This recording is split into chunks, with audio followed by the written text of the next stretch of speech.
Okay, now we've been talking about Indigenous protected areas, so we now have an opportunity to hear in greater detail about those areas. And Dermot Smyth and Lori Richardson are going to give us a joint presentation on Indigenous protected areas, achievements, challenges and opportunities. Dermot's going to go... no, Laurie's going to go first. Okay. And Lori, just let me introduce you.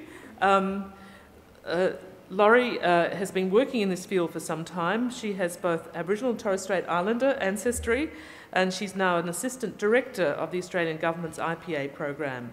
She has in the past too worked tirelessly for the repatriation of Indigenous ancestral remains, and currently she manages several IPAs in the Kimberley. So Lori, we'll welcome your experience.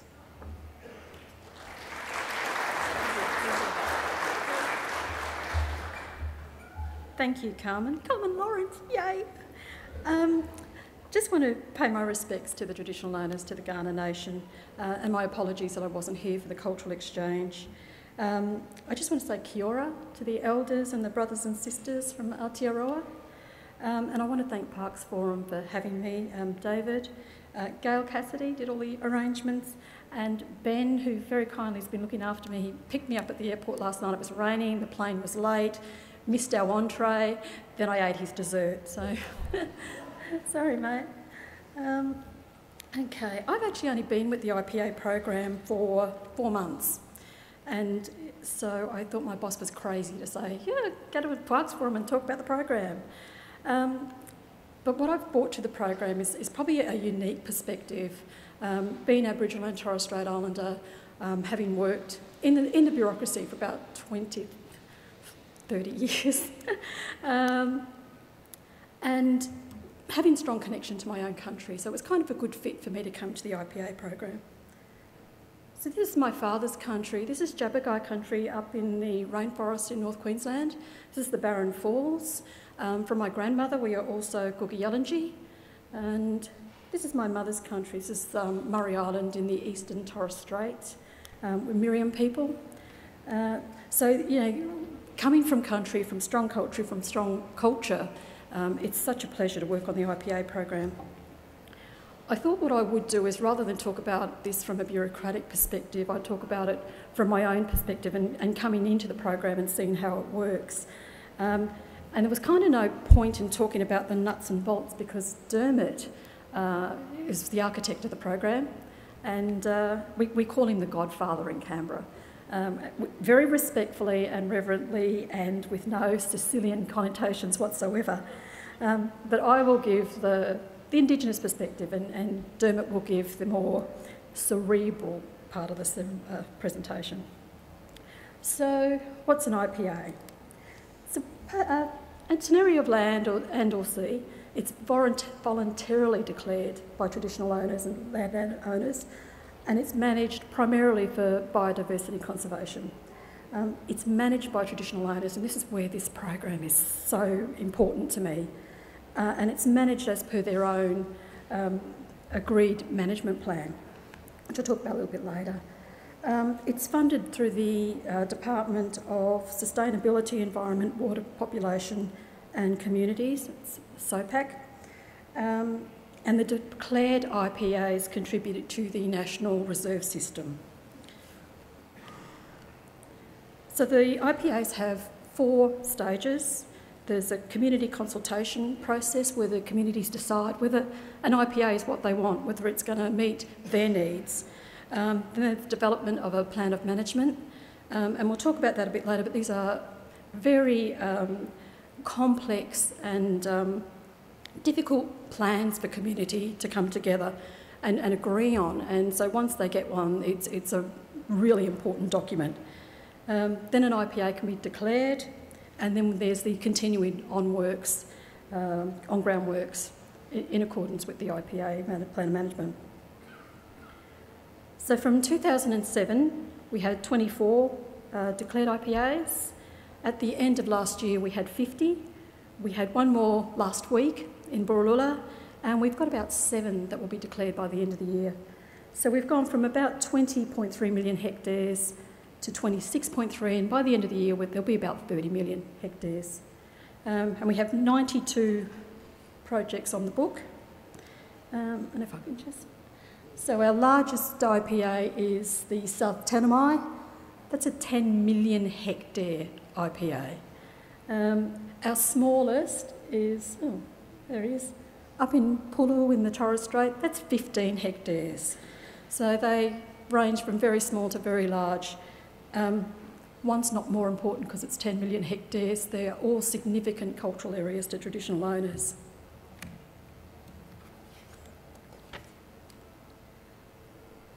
So this is the consultation process where community actually get together and they talk about, is this IPA a good thing? Is it something that we want? These consultations are always done on country, and that's really important. If you're going to talk about caring for country, you've got to do that in country. You don't go to the city, you don't come to Canberra. This is where everybody gets together and everyone gets to have a say. And they explore this idea of an IPA, and it can be a series of workshops and meetings.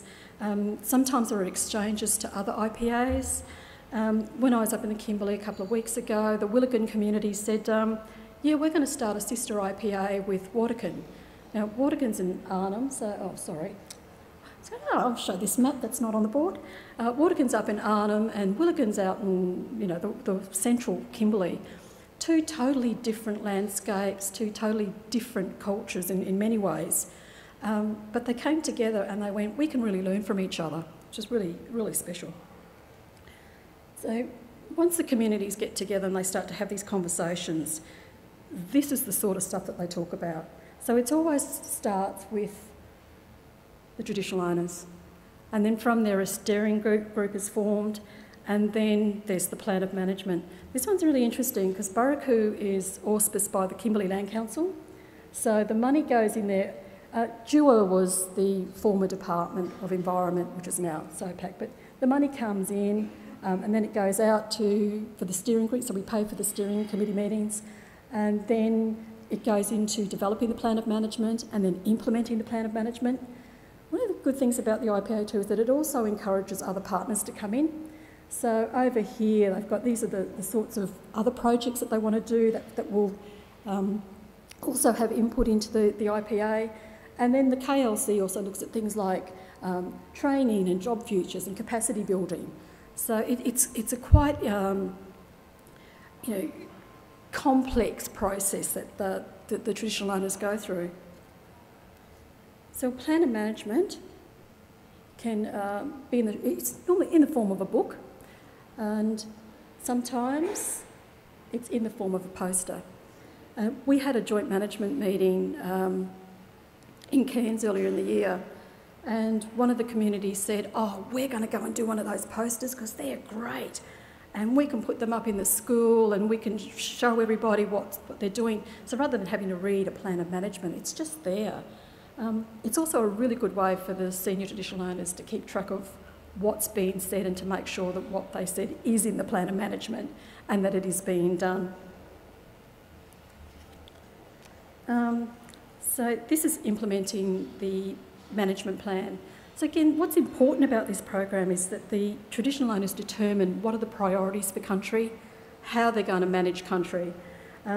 So, it focuses on conservation and cultural heritage management, but it also helps to sustain or to identify economic activities that they might be able to do, like cultural tourism. So what we've got is the ghost nets. It's a really big problem in a lot of the sea country areas, and that's an area that's really close to my heart, coming from the Torres Strait. These nets just float around the sea for months, years, and inevitably when they wash up on shore, there's a turtle or a dugong wrapped in them. So the ghost net patrol work that's being done is really important stuff. Fire management, weed management, looking at holes in the ground. I think that's a water hole. Should have possibly checked that before I put it in. Feral animal management, fencing. So there's all sorts of activities that go on out in the community, but those priorities are determined by traditional owners. So once an IPA is declared, get the hang of this. A bit of signage is put up, and they are signed in perpetuity. So they are the traditional owners' declared site that they manage. And this is the declaring of the IPA. As I said earlier, the IPAs, the declared IPAs are put onto the National Reserve System. And they... Oh, sorry, I've just totally lost my track. No,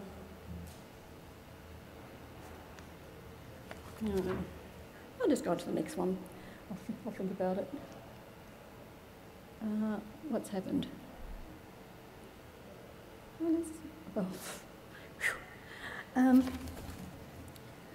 These are the social and cultural benefits of the IPA. So, you get marked improvements in health and wellbeing, you get the involvement of local school children, there's an intergenerational transfer of traditional knowledge, there's economic participation.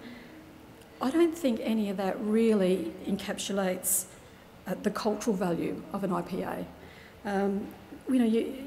What's important about this program, and I keep harping back to it because it's unique and it doesn't happen very often, it's that the TOs are driving the process. And we know from experience that when we're driving the process, we get to where we want to go the best way that we know. It's not always the cheapest way, it's not always the direct way, but we get there and we know that's the way we need to go. When we're a passenger in the process, we really don't know where we're going and we really have no control of how we get there. So when we let traditional owners make these decisions about country, you get the best outcomes. It re-establishes links with people and culture and country. I spoke to my cousin brother up in Groot and I said to him, tell me about your IPA, what is it you like about it? And he said, sis, when we talk about IPA, we're talking about country and we're talking about culture. We're not talking politics, we're not talking bullshit, we're not on the grog. We come and we talk about this culture, and because they have a wet season in Groot, they have a limited time when they can really get out on country and do lots of business. So they take it really seriously. But, I said to him, okay, well, tell me what you don't like about your IPA. And he goes, sis, we love our IPA. It's one of the best things that's happened to our community. And I said, yeah, Brad, but come on. And he couldn't give me a negative about the IPA. So I kind of went, that's a really good thing. I don't know if that's actually true, but I really enjoy working on a program where I have community people that say, we really love what you do and how we do it. And I think this thing about intergenerational transfer, things come, you can't underestimate the value of that.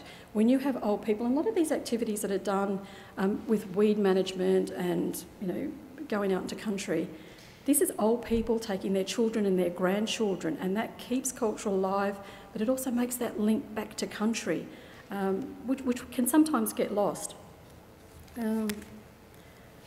So this is just access. One of the things that the program does fund is access to the IPAs.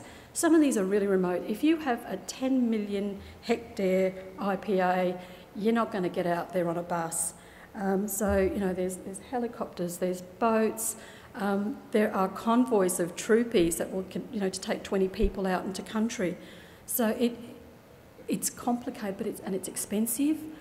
But as I said, it's the value of the program that gets community back out into country. And it's really hard work. These are my colleagues. Look, it's not that the fishing's fun, but what's important when you do that is you're engaging with community. You're spending time out in country, you go fishing, you share a fire, you share food, you earn the TO's respect. And what happens a lot is when public servants and government workers, they go out into community and they have the solutions. They don't know what the problems are. And so when you go out and you're there and you do one of those pigeon flights where you fly in and you fly out, that doesn't achieve anything. So when our mob go out, we spend them when they camp out there and spend a bit of time at country, that's when you earn respect. That's when you start to have a dialogue. But it is dangerous. One of the reasons why I hate camping, my idea of camping is a 3-star, not a 4-star. And so these are just some of the issues that we're dealing with. Our current program funding ends in June 30 next year. So we're actually going through the process now of putting up a new NPP to get new funding. We're hopeful that we will get at least the same money because we do believe that we've got the runs on the board. But I think now's a good time to do a handover and a tag team with Dermot. Thanks, Lori. Okay, I don't know how to turn that off. Oh, I think I just turned it off, mate. Thank you very much. And I forgot to introduce Dermot since this is a joint presentation ahead of it, so I'll do that now. Many of you would know Dermot as he's done a lot of field research in Australia, PNG, Indonesia, West Africa, and he's been working for a long time with Indigenous people and the relationship they have with their environments. He's been a consultant to many communities on Indigenous environmental management, and he's helped, as we heard earlier, develop the very concept of Indigenous protected areas.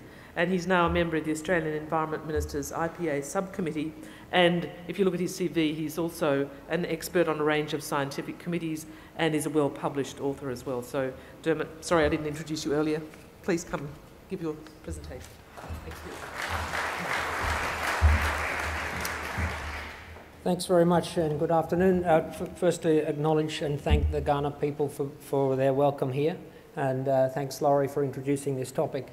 Look, it's been a great privilege for me to have been part of this Indigenous protected area journey since a conversation in a coffee shop in Canberra with 2 or 3 people back in 1995, where we were discussing how can support be provided for those Indigenous groups who wish to establish protected areas on their own country.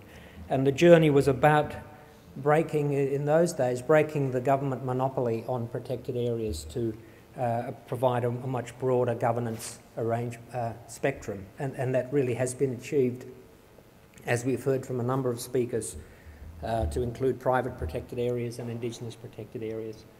But what I want to do is take the journey the next stage. We've heard that there are now 50 Indigenous protected areas on Aboriginal and Torres Strait Islander owned land.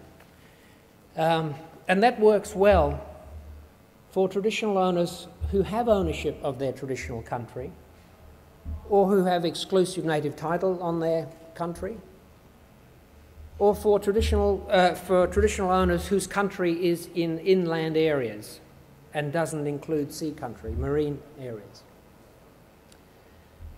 And it works well for traditional owners whose country hasn't already been split up and alienated through the declaration of government national parks and other government reserves.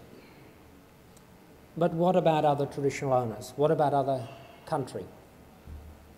So this isn't to take anything away from the fantastic achievements and the contributions to the National Reserve System of these 50 existing Indigenous protected areas, and there's many more to come. But there's also other people whose country has been transferred to other forms of ownership, traditional owners whose country does include sea country, traditional owners whose country has already been alienated from them by government protected areas. So before we get into this next stage, just a reminder, I think Stephen Woodley put up this definition before about what an Indigenous protected area is, the definition that all government agencies in Australia have signed up to. And just a quick reminder that it's this geographical space recognised, dedicated, managed through legal and other effective means. And this is the little phrase here which allowed the development of the IPA program way back in 1995-96.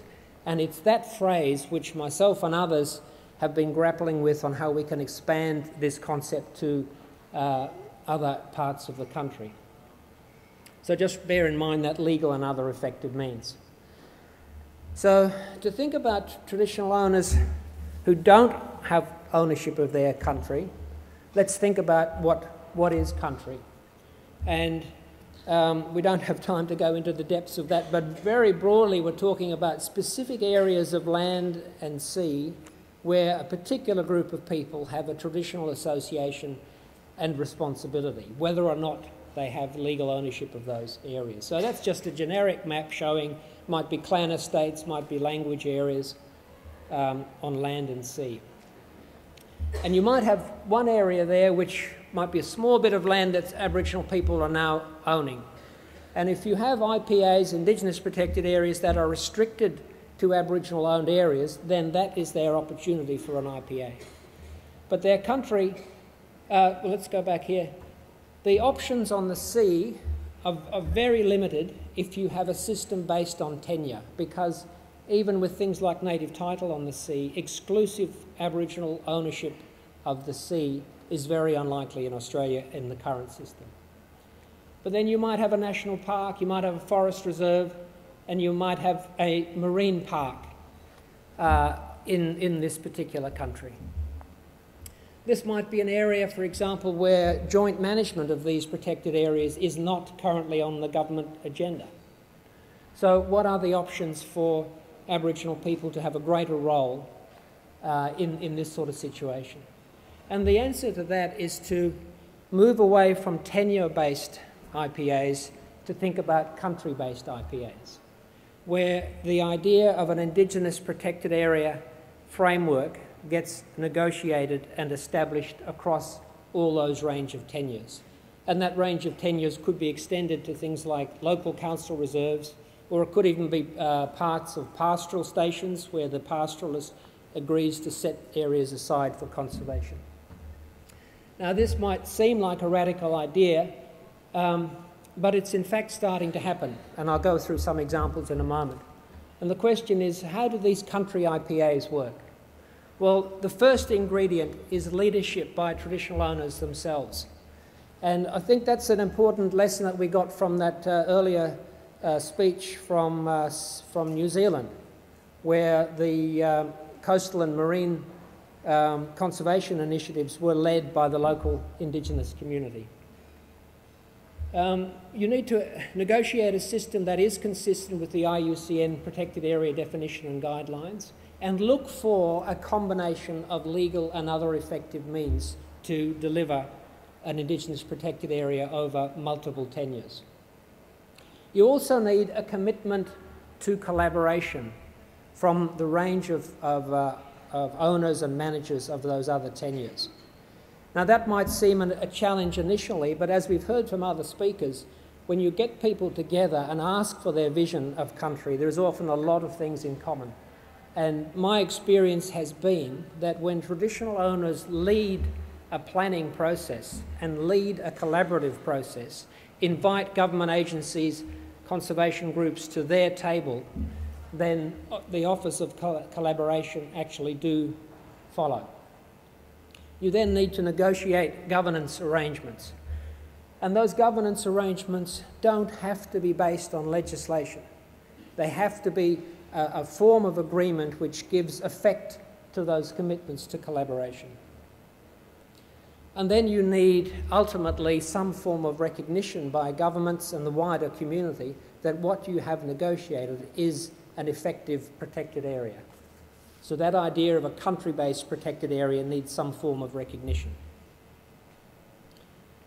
Now, the legal and other effective means we're talking about here is a combination of, it might be little slivers of Indigenous land ownership, as in that diagram. Might be little bits of native title, either exclusive or coexisting native title. You can have various agreements, Indigenous land use agreements, other agreements, and various forms of legislative rights. So, for example, in all states in Australia, there are various little slivers of Indigenous rights in fisheries legislation, in natural resource legislation, and so on, and though they can all be legal footholds into negotiation. But then on the other effective means side of the ledger, there's a whole range of things, including management plans, which don't need to be statutory to be effective in terms of bringing people together. Various forms of partnerships and non-legal agreements like MOUs.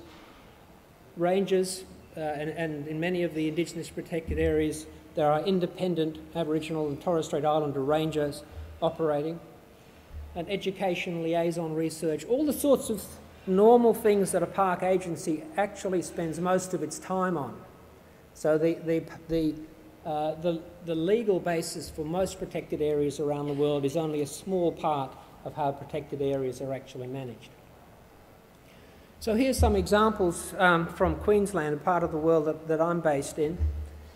There is planning underway for this Kuku-Nongkul IPA just north of Cairns, Mandigalpai Yidinji IPA, which Lori showed you the poster management plan of earlier, that was actually dedicated in late last year. And if you like to look at that website, you'll come to an image of that poster that Lori showed, and you can drill down into each section of the poster to get more supporting information. And there's another one, Girrigan Regional IPA. Now, all of those have a great range of tenures: national park, marine park, forest reserve, council reserve, and small slivers of Aboriginal-owned land. But they are amounting to large Indigenous protected areas with Indigenous-led collaborative governance arrangements independently of legislation. But what's interesting about this is that in Queensland there are protected areas, government protected areas, that are available for joint management negotiation under legislation. But they all lie above an invisible line at the bottom of Cape York Peninsula. And it's no accident that these non-legislatively based, country-based IPAs are all south of this invisible line. So north of the line is about 40 national parks that are currently going through a process of joint management and handback. South of the line in Queensland, apart from Stradbroke Island, there is no offer on the table for the handback and joint management of national parks. So these places are all south of this line, where Indigenous people themselves decided to lead the negotiation process, to invite government agencies to their table to talk about establishing an Indigenous protected area on top of the existing government protected areas. This is the most recent Indigenous protected area in Australia, declared last week in the southwest corner of the Gulf of Carpentaria. This is a group of islands just off Borroloola in the Gulf. And what's interesting about this, a couple of things interesting. All those islands are owned by the local traditional owners under the land rights legislation. They have freehold ownership. But one of those islands is also a co-managed national park. That is to say, it was already declared by the Northern Territory government as a national park some years ago. And this declaration of the IPA last week embraces all of those islands, including the existing national park. What that declaration does not include, however, is all that sea country around it. Even though the marine environment is probably the most important part of people's country in that part of the world, both culturally and economically. So the question then is, what about sea country? How can sea country be included as part of this vision of country-based IPAs? Well, my way of thinking is to go through a similar process of how do you put together a package of legal and other effective means to deliver an effective protected area regime, even though the people who are leading the process do not have ownership of the sea country. So if you look down the side, there's a list of potential management values. If you were to imagine a part of the marine environment to be managed by government agencies, there's some things that the government agency can do under their power of their legal authority: research, monitoring, liaison, controlling of fishing and so on. But there's some things, particularly Indigenous cultural values, require negotiation with traditional owners, even if you are the government with the backing of legislation.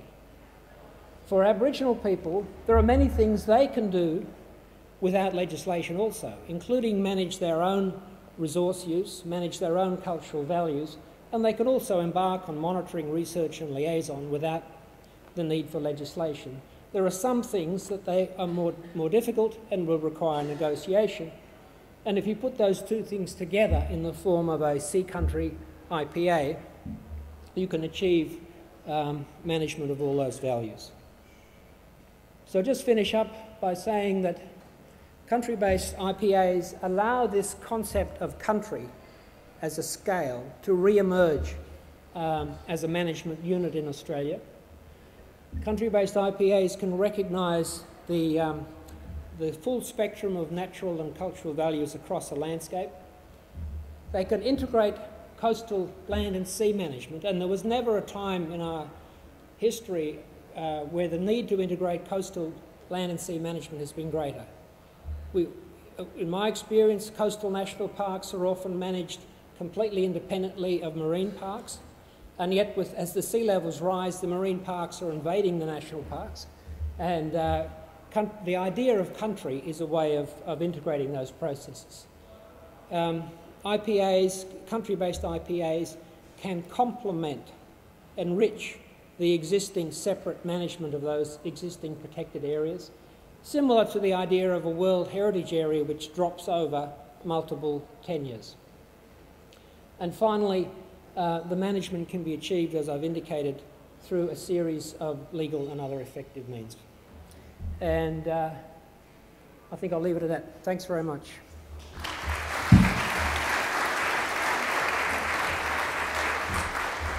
Thanks, Dermot. Laurie, would you like to come and join us just for a couple of questions before lunch?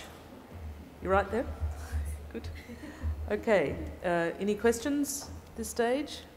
Yes? The microphone is on its way.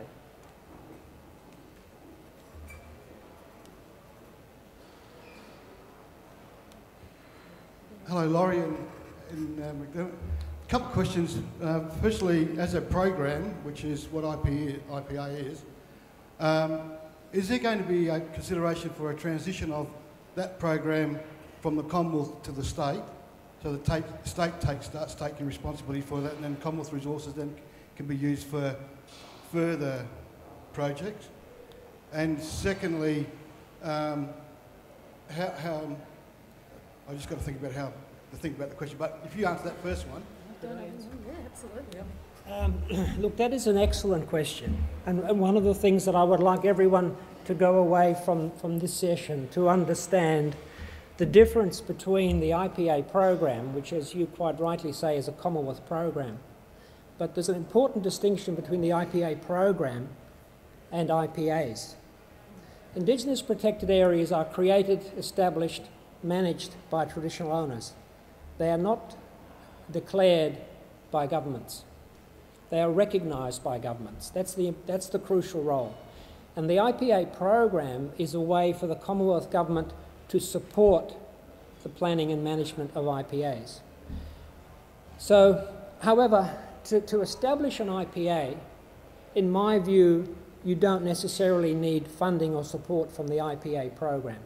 And in fact, if you look at the most successful IPAs that have been going now for 10 and 12 years around the country, they are managed with the support of multiple partners, only one of which, and usually a minority partner, is the IPA program. So I would, just following on from your question, it would be fantastic for states and territories to provide more support for IPAs, but I wouldn't, I guess, want to see the idea that states or territories feel that they are somehow taking over Indigenous protected areas. And the last question is, if we looked at all the screens up on the board behind you, and they represented a particular program of the Commonwealth or the particular program of the state, but they fit the UN model of conservation. How do we remove the boundaries that keeps us locked in each individual screens when we're actually targeting the bigger picture? So if the bigger picture for Australia is the UN values we're applying, the Commonwealth resources and the state resources are focused on that, and then you've got the ability for projects and programs to occur without actually having some interface with each other, rather than saying, well, this wall sits by itself, that wall sits by itself, and there's no connection. That creates divisions within the community, creates divisions for government workers about the application of grants, and creates divisions for a future for that piece of land that belongs to a group of people, and also to the state Commonwealth views about progressing and expanding conservation realm. Look, I'll just comment on that. The way I see IPAs, they've been constructed in order to, as you indicated, conform and support the international vision of what a protected area is. But underlying all that is that IPAs are an opportunity for traditional owner groups to go out and build their own partnerships, to achieve their own needs. And I think that's what Lori was trying to indicate. The feedback that we've received from all over Australia is that this is a program which allows traditional owners to take their management of country in the direction they want to, at their pace, with their priorities. The flip side of that is that it is also their responsibility, ultimately, not the government's responsibility, it's their responsibility to build the partnerships to make sure that the resources to manage that area is sustainable. And because it's been so successful in generating employment and well-being outcomes and health outcomes, so far, both sides of politics in all jurisdictions has provided increasing support. So I'm fairly confident that support will continue, but underlying all that is the enduring responsibility of traditional owners themselves to negotiate whatever funding partnerships they need to keep themselves going. Okay. All right. Look, thank you very much indeed, Dermot, Lori, and